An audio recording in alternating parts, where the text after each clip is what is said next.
Pilots accused of smoking in cockpit as Air China plane suddenly dives, recovers. Air China pilots are currently under investigation due to suspicions that the aircrew on a Tuesday flight from Hong Kong to Dalian were smoking in the cockpit, causing the plane to lose altitude mid-flight. According to the South China Morning Post, the Boeing 737 descended 25,000 feet in 10 minutes, resulting in oxygen masks dropping from the cabin ceiling. The plane descended from an altitude of 35,000 feet to only 10,000 feet above the ground, though it then recovered to a safer altitude. According to tracking website Flight Radar 24, the plane started its descent at around 7:40 p.m. local time, about half an hour after the plane took off from Hong Kong International Airport.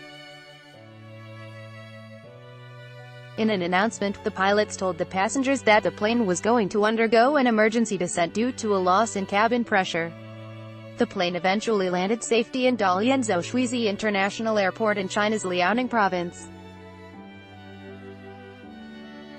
The plane eventually ascended to a higher altitude, although it stayed below 30,000 feet for the rest of the 3.5-hour flight.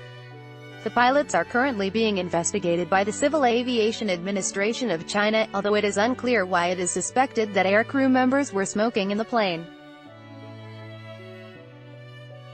If the investigation reveals that the crew has violated regulations, the company will seriously deal with the responsible person with zero tolerance, Air China recently wrote on Weibo, the South China Morning Post reported Wednesday. According to an unidentified professional pilot who spoke with the Hong Kong-based newspaper, any depressurization in the cabin would necessitate a descent to around 10,000 feet. That is what is considered a safe, breathable atmosphere for the passengers, and then the captain has to make a decision, he said. I would say in just about every case, you would want to land as soon as possible. But it depends on what happens in the plane and what the pilot's checklist says. In most cases you would have declared an emergency on the way down and then you would have landed at the most suitable airport, he added. One of the main reasons why smoking is prohibited on most flights is because the carbon monoxide released from cigarettes decreases the amount of oxygen present, which increases the chance of hypoxia, a condition in which the body is deprived of sufficient oxygen supply at the tissue level. In a pressurized airplane cabin, the incidence of hypoxia is low, but outside the plane, the air at altitudes planes usually cruise at is thin enough that hypoxia becomes a danger.